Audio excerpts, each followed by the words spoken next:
कुरान से ये साबित है कि मज़ारात पे जाना जायज़ है और गैरुल्लाह से मदद मांगना भी जायज़ है। ऐसा धोखा बरेलवी उलमा कुरान की जिन 5 आयतों से अवाम को देते हैं ना, उसका जवाब इस वीडियो में है। नंबर 1, पहला धोखा जो वो आवाम को इस आयत से देते हैं, या अय्युहल्लज़ीना आमनू इस्तईनु बिस्सब्रि वस्सलाह, ए ईमान वालो सब्र और नमाज से मदद चाहो। इस आयत को वो बस इतना ही कोट करते हैं और कहते हैं कि सब्र और नमाज भी तो गैरुल्लाह है, फिर अल्लाह ताला इससे मदद मांगने की इजाजत क्यों दे रहा है? तो मेरे भाई मुझे बताएं कि दुनिया में कोई ऐसा शख्स है जो ये कहता है कि या सब्र मदद या नमाज मदद? नहीं ना। तो सब्र और नमाज तो वो जरिया है अल्लाह तक पहुंचने का, जिसकी वजाहत अल्लाह ताला ने इस आयत में आगे कर दी है। इन्नल्लाह मअस साबिरीन, बेशक अल्लाह सब्र करने वालों के साथ है। यानी जब बंदा नमाज पढ़ेगा और सब्र करेगा तो जाहिर है कि अल्लाह ताला उसके करीब हो जाएगा। दूसरा धोखा ये है जो वो आवाम को देते हैं, कहते हैं कि ईसा अलैहिस्सलाम ने भी तो गैरुल्लाह से मदद मांगी थी, यानी उनके साथियों से, कि कौन है कि अल्लाह के लिए मेरी मदद करे, और साथियों ने भी कहा था कि अल्लाह के लिए हम आपकी मदद करने को तैयार हैं। मेरे भाई अपनी अकल का इलाज करवाएं। क्या ईसा अलैहिस्सलाम साथियों की कब्र पे ही जाके बोल रहे थे कि कौन है मेरी अल्लाह के लिए मदद करने वाला? नहीं ना, जाहिर है कि साथी उनके सामने मौजूद थे। सो जिंदा इंसान से तो मदद लेना जायज है। वो तो नबी सल्लल्लाहु अलैहि वसल्लम ने भी अपने सहाबा इकराम से मदद ली थी। सो ईसा अलैहिस्सलाम ने साथियों से जो मदद मांगी थी वो ये है कि कौन है कि अल्लाह के लिए मेरी मदद करेगा, यानी दीन के कामों में।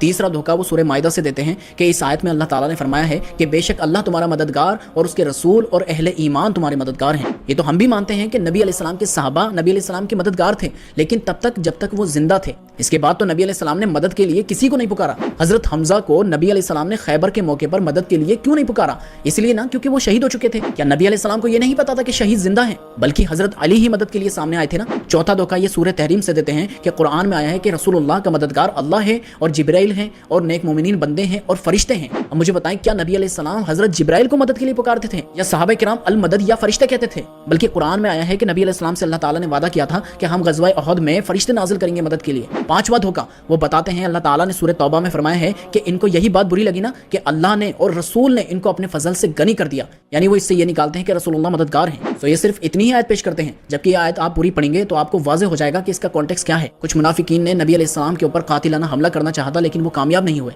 उसी कॉन्टेक्स्ट में ये आयत है कि अल्लाह फरमा रहा है कि ईमान लाने के बाद भी ये कुफ्र में पड़ गए, जबकि अल्लाह ने और रसूलुल्लाह ने इनको इतना कुछ अता फरमाया था, यानी माले गनीमत में से नबी अलैहिस्सलाम ने उनको बहुत कुछ दिया था, उसके बावजूद भी उन्होंने रूगर्दानी करी। तो वो तो जाहिर है कि नबी अलैहिस्सलाम ने उनको सामने दिया था, लेकिन इससे गैब में मरने के बाद, कब्र में जाने के बाद मदद मांगना कहां से साबित होता है सर? यानी ये इतनी हद तक गुजर चुके हैं कि अपने बुजुर्गों की मदद साबित करने के लिए कुरान की आयत को आउट ऑफ कॉन्टेक्स्ट पेश करते हैं।